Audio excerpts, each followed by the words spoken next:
Wear the red dress, wear the wings. Shut your mouth, be a good girl. Since its debut in 2017, The Handmaid's Tale has become one of the most significant and talked about shows in recent television history. Based on Margaret Atwood's iconic 1985 dystopian novel, the series digs deep into a nightmarish world where women are fully stripped away of any basic rights, and even their reproductive liberties are controlled by a totalitarian regime. With its chilling portrayal of Gilead, a fictional society founded on extreme religious ideologies and patriarchy, The Handmaid's Tale has sparked many important conversations about gender, autonomy, and the political landscape in the last 8 years, resonating with global audiences in powerful ways. The show's take on psychological horror, political commentary, and gripping drama has not only earned critical acclaim, but also prompted real-world debates on the oppression of women, reproductive rights, and authoritarian control. As we follow through the harrowing journey of June Osborne, a woman caught in a brutal system that dehumanizes and subjugates women underneath its patriarchal boot, the series challenges us to reflect on our own societal structures and freedoms. Beyond its narrative, the show has influenced pop culture and activism, leaving a lasting legacy that will likely resonate for years to come. But now that the show has come to an end, here are 15 insane facts that showcase the profound impact The Handmaid's Tale has had, both on screen and off. Before we go into our explanation, we have a very small request. If you like our content, please support us by subscribing to our channel. This is a small click for you, but for us, it means a lot. Thank you. Let's begin.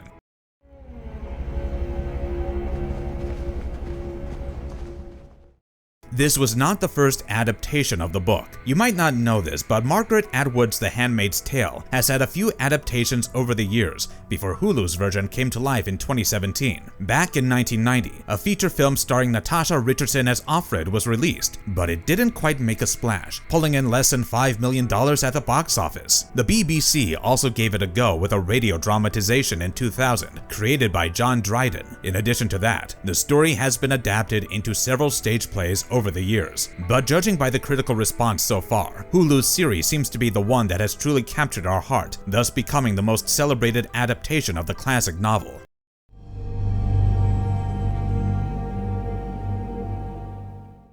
The show got renewed for a second season even before the first one finished airing. Even before all 10 episodes of the debut season had finished airing, Hulu had already greenlit a second season of The Handmaid's Tale, which was a clear sign of just how big a hit the show had become. While Hulu did not release exact numbers, they did confirm that it was the most successful launch in the platform's history, across both original shows and the acquired content. At the time, there was no official word on which cast members would be returning, but fans did not have to wait too long, as Season 2 was set to release in 2018, bringing more answers and probably more heartbreak for those hooked on the story. Well, thank God for that, because after Season 1 had ended, I simply couldn't get enough of the horrors that Gilead had to offer, and it was impossible not to root for June.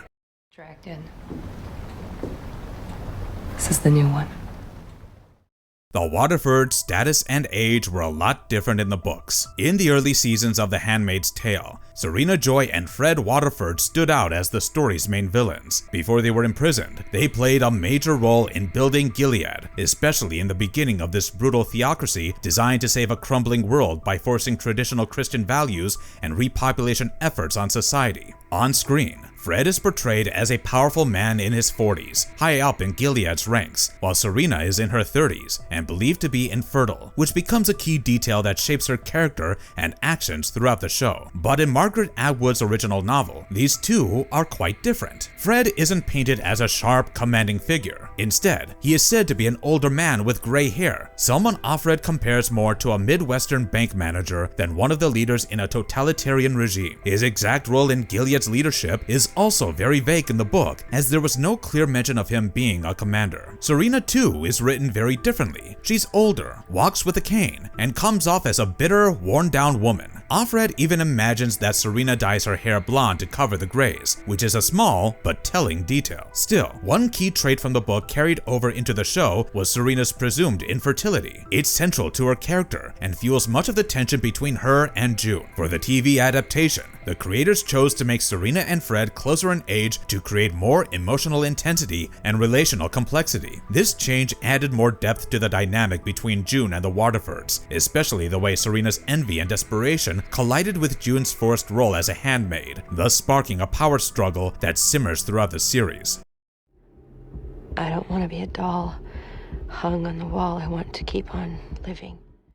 Elizabeth Moss did not wear makeup throughout the 6 seasons of the show, so the creators of The Handmaid's Tale deliberately kept June's look stark and natural to heighten the realism and emotional impact of her character. The showrunner, Bruce Miller, specifically wanted Moss to film without makeup because he wanted every little twitch and twinge of her performance to be visible. In other words, eliminating makeup made Moss's expressions more direct and raw. Elizabeth Moss herself notes that any visible signs of fatigue on her were used as assets, because if June looked stressed or sleep deprived, that portrayal was intentional. Moss also mentions how if you're not sleeping a lot, you get dark circles and bags under your eyes, and because June's character constantly went through this, the more tired Moss looked, the better it was for her character, as she was supposed to look stressed. In fact, when Moss happened to be too well rested one day, her makeup artist was disappointed for not having the dark circles that the show needed. Even director Reed Morano, who shot the first episodes, reinforced this raw approach. He even mentioned how they often added more makeup to make the handmaids look more tired and distraught. In practice, that meant June's red eyes, pale skin, and under eye shadows are part of the storytelling, and each close-up literally shows the character's exhaustion and resilience without artifice. And this makeup-free realism has been widely praised, as everyone noted that Moss's unvarnished appearance, under eye circles and all, gave her performance a raw and intense authenticity. By stripping away vanity, the show underscored its themes of oppression and survival. As Atwood points out, seeing June try and fail to hide rage behind a calm face becomes readable when nothing is hidden behind makeup. The result is a portrayal of trauma that feels vividly genuine.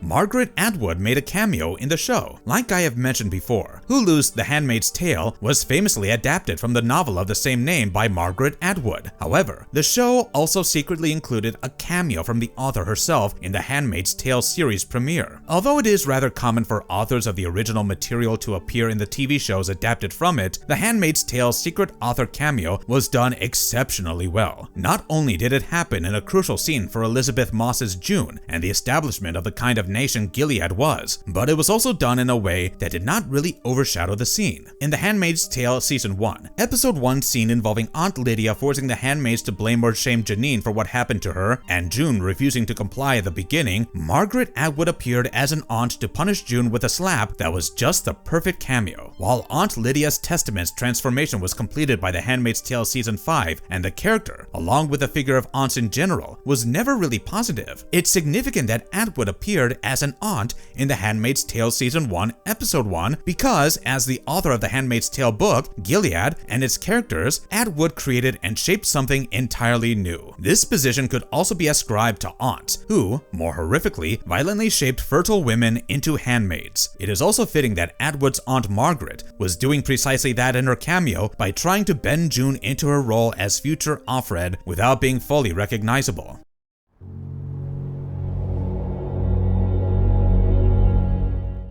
There was a lot of controversy around the handmaid's uniform being sexualized for a Halloween costume. So, in September 2018, the online costume and lingerie vendor Yandy started promoting a costume for the Halloween season that they called the Brave Red Maiden costume in order to avoid the legal issue involved in not having the rights to the intellectual property involved. Despite the name, it was clearly supposed to be a sexy version of the handmaid's uniform, which is really sick to the core. It was not long before this costume sparked a plethora of outrageous responses, with many objecting that Yandy had shamelessly taken an outfit that symbolized women's oppression and rape and had both trivialized and sexualized it. In response to that, Yandy eventually removed the costume from its site, explaining that it was intended to be an inspirational expression of women's empowerment, but understood that was not how others had seen it. Interestingly, in the original source novel, Margaret Atwood also included some satirical comments about the whole idea of sexy versions of costumes. For example, when the commander takes Offred to Jezebel's, Offred observes how the prostitutes are all clothed in a melange of outfits from whatever they could scrounge or salvage. This basically suggests someone's distant memory of stereotypical porn scenarios, including cheerleaders, devil horns, Playboy bunnies, and aerobics instructors. Now in the 1990 movie, when Offred sees Moira at Jezebel's, she is wearing a sexy handmaid's uniform. And later in the series, while at Jezebel's, Offred sees a number of men having sex with women dressed in versions of the handmaid and wife uniforms.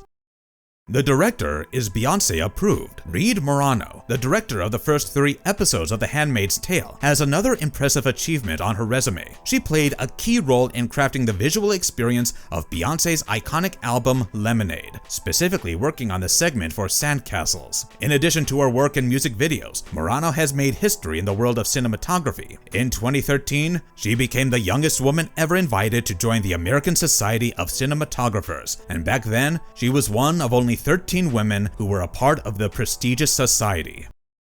There is a women's march in the show. While many have noted how The Handmaid's Tale seems strangely relevant in the era of Trump's presidency, it is important to recognize that the show's creation was not a direct reaction to his election. Hulu actually began developing the series well before November 2016, when Trump first took office and ascended to the White House. The show was announced in 2016, but it had been in the works for months prior, with production starting earlier that year. Interestingly, the show includes a women's march in a series of flashback scenes, which were filmed long before the real-world Women's March of 2017 that became a powerful symbol of the resistance against rising political conservatism. Moreover, the relevance of The Handmaid's Tale to modern political struggles has resonated with feminist movements for years, long before its TV adaptation. The novel has always been a staple in feminist literature, frequently referenced in protests, especially during times of political upheaval. For instance, women protesting issues like reproductive rights, gender inequality, and political oppression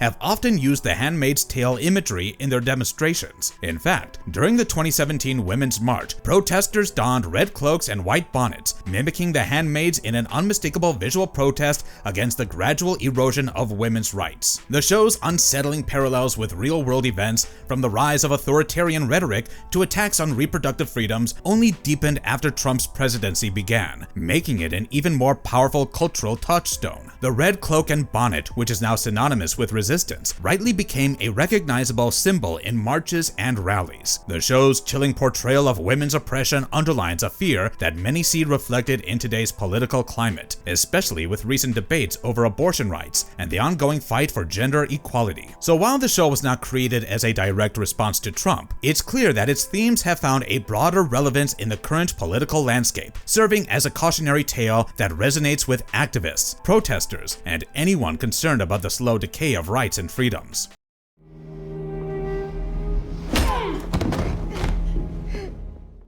Unlike the book, the show is presented as a racially integrated society who suffer all the same. So, in Margaret Atwood's 1985 novel, the society of Gilead was racially segregated, with African Americans being referenced as children of Ham and forced to resettle into a separate population in the Midwest. However, in Hulu's adaptation, the Gilead portrayed is more racially integrated than the one in the book. There was a lot of discussion between the show's producers and Atwood about whether to keep or update this aspect of the story. Ultimately, they decided that excluding people of color from the series would undermine the powerful message they wanted to convey. By diversifying the cast and showing a more racially inclusive Gilead, they were able to reflect the universality of the show's themes and broaden its impact in the context of contemporary social issues. That is why the show features a diverse cast to reflect how Gilead's rise and the fertility crisis affected everyone in America, not just the whites or the heterosexuals. While the regime is clearly built and controlled by those in power, who are mostly white and male, the impact of its brutal system cuts across race, sexuality, and background. The series makes a point to show that Gilead's oppressive rules reach everyone, regardless of who they were before, because once the military takes over, they become nothing but an empty shell of the person they once used to be. The series makes a deliberate effort to highlight the experiences of African American characters like Luke, Hannah, and Moira, as well as LGBTQIA+ individuals like Emily. The creators wanted to ensure that Gilead's oppressive system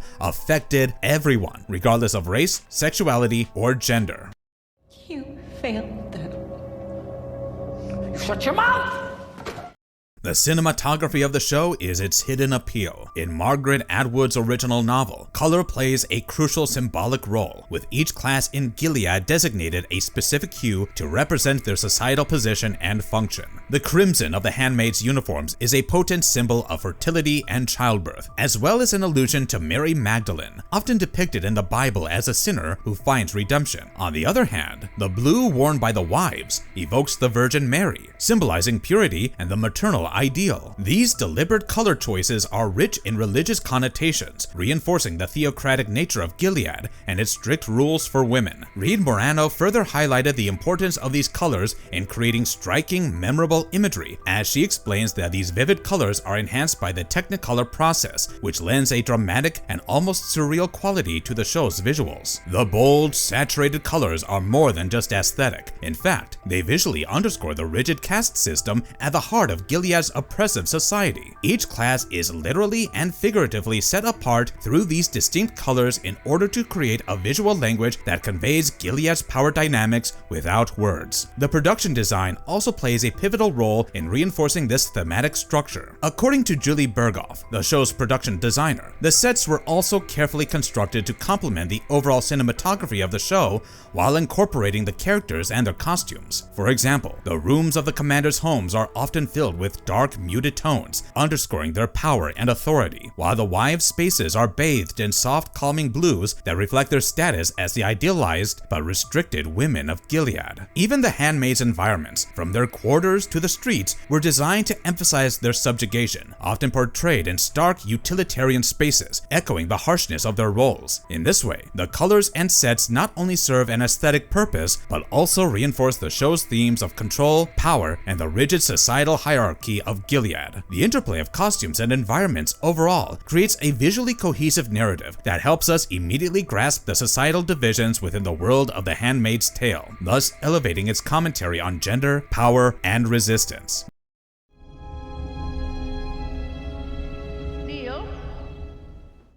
There is a reason why the handmaids wear red. According to Margaret Atwood, the modesty costumes worn by the women of Gilead are mostly derived from Western religious iconography, and the handmaids wearing red were actually meant to symbolize the blood of Parturition and Mary Magdalene. Moreover, the face-hiding bonnets that the handmaids wore came not only from mid-Victorian costumes and from nuns, but from the Old Dutch cleanser package of the 1940s, which showed a woman with her face hidden. Through the course of centuries, many totalitarianisms have used clothing, both forbidden and enforced, to identify and control people, and even now, there are many leaders ruling behind a religious front. Clothing and color can impact an individual a lot, especially if you want to segregate them or single them out for a certain cause. Apart from that, there was also a very practical reason behind the color red, as it is an easy color to spot from afar if the handmaids were to run away or flee.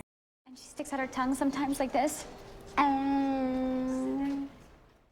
The showrunners had to create hundreds of labels for the grocery stores of Gilead. The grocery store scenes in The Handmaid's Tale presented one of the most challenging aspects of production for the showrunners, particularly when it came to creating the details of Gilead's oppressive world. Julie Berghoff, the production designer, spoke about the difficulties in bringing the grocery stores to life, explaining that it was one of the most complex elements to get right. The problem was due to the archaic restrictions imposed on women in Gilead, where they are forbidden from reading or writing. This meant that every item shown in the store had to have a label or packaging that could be easily recognized without having to rely on words. To solve this, Berghoff and her team had to design hundreds of labels for the grocery store products, each one meticulously crafted to visually convey the product's identity without relying on written language. This process required not only creating different labels for every product in a grocery store, but also designing them in a way that would fit into the world of Gilead. The items in the store couldn't be ordinary products, because even they had to feel like they belonged in a society where everything was strictly controlled and where even something as mundane as food was subjected to regulation. If you noticed in the store scenes, where women are often shown shopping under the watchful eyes of the regime, the labels were designed to be easily identifiable using simple graphic images or colors. The goal was to ensure that the women could understand what each item was, despite being unable to read. It was a brilliant and subtle way to highlight the controlled, patriarchal society of Gilead, where even the act of buying food was stripped of any sense of autonomy or personal freedom. The writer's room of the show is full of women. So, The Handmaid's Tale was very consciously produced with a feminist perspective, and its creative team reflects that. Showrunner Bruce Miller, who is a man adapting a famous feminist novel, admitted he had to recognize his own limitations. In his interviews, he said he needed to be honest about those limits, and even joked how he was one penis over the limit for the job. To compensate, Miller deliberately staffed the writer's room with women. He noted that having female writers added nuance to scenes he knew might otherwise fall flat from a man's perspective. This ensured ensure that questions about women's experiences would be handled authentically. Because the show centers on women under an oppressive regime, the series naturally features a predominantly female cast. As lead Elizabeth Moss puts it, The Handmaid's Tale is obviously a feminist work, reflecting how the show's message and perspective are rooted in the women's experience. In practice, this meant that both behind the scenes and on camera, women's voices are at the front and center. Margaret Atwood herself was closely involved as the author and served as a consulting producer on the series, giving feedback on how best to expand or update her novel for the television of today. But Atwood has also noted that while she advised on the show, she ultimately had influence but no power over its content, meaning she could suggest changes but could not dictate them. In short, the adaptation was guided at every step by women's perspectives, as the writer's room of the series was led and populated by women in order to propagate the real female gaze on screen. Please, God, I don't want pain.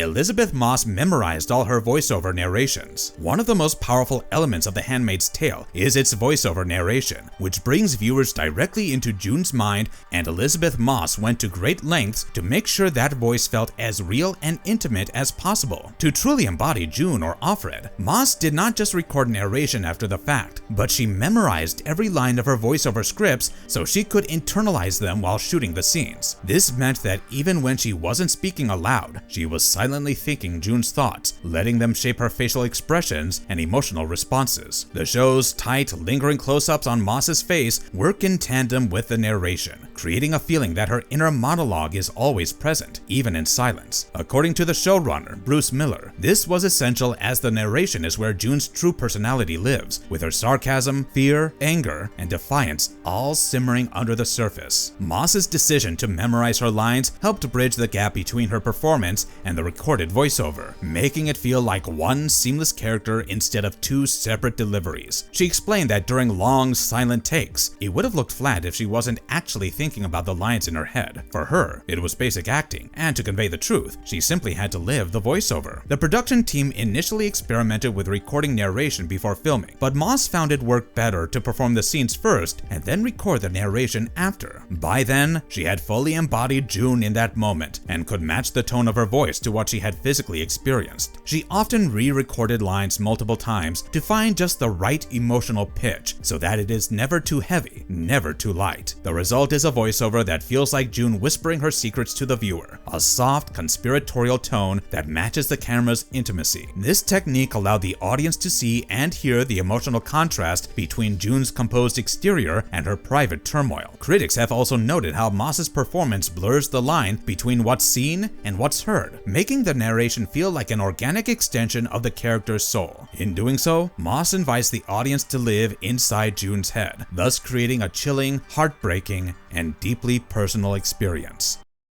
There is subtle reference of the Holocaust in the show. According to many fan theories, the scene where June and the Resistance had succeeded in evacuating 86 children from Gilead during the season 3 finale was a reference to a real-life event. This dramatic storyline apparently mirrored the real-life heroism of Polish humanitarian Irene Sendler during World War II. In the aftermath of the finale, fans on social media and in online forums reportedly discussed the similarity and suggested that the plot had been explicitly inspired by Sendler's story because Sendler and her colleagues had clandestinely smuggled Jewish children out of the Warsaw Ghetto and provided them with false identity documents and safe shelter with Polish families, orphanages, and Catholic convents. It was observed that media outlets and fans alike believed the series creators intended to honor Sendler's memory through the episode. Some said the escape of the 86 children seemed like a deliberate homage, reflecting Sendler's determined commitment to saving lives under tyranny. Fans remarked that the narrative indicated the freed children were given new names and families, echoing the way Sendler had ensured that displaced children were hidden in caring homes. So, that was our top 15 picks on insane facts about The Handmaid's Tale. Honestly, I simply cannot wait to see what the Testaments have to offer. But what are your thoughts and theories about this video? Let us know in the comment box below. And if you liked our content, don't forget to leave a like and subscribe to us if you haven't already. Have a good one, be safe, and thanks everyone.